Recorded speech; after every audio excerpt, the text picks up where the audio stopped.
Alright, MKE primers. But first, if you guys like this series and what's going on here with it, please subscribe and hit the like button. And if you'd like to send some support to the channel, there is a link down in the description box to my Patreon account. Alright, thank you. And so now, MKE.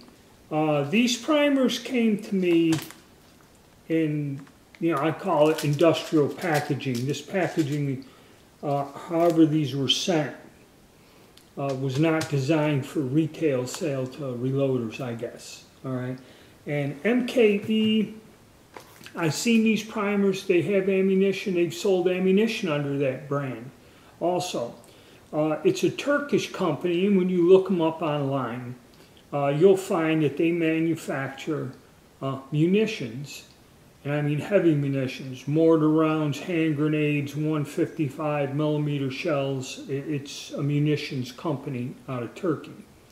And they do make small arms ammo, in other words, pistol and rifle ammo. So I believe these are probably made in-house by them.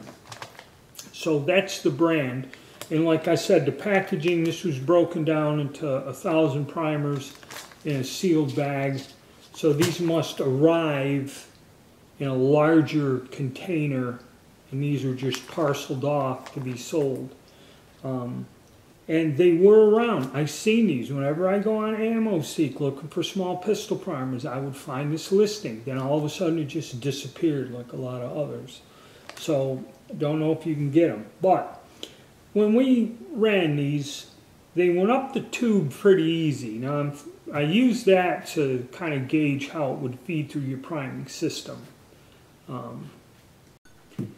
And as for when seating the primers, I'm going to say it was average or, unnoticeable. There was no need for heavy pressure consistently like some of these primers.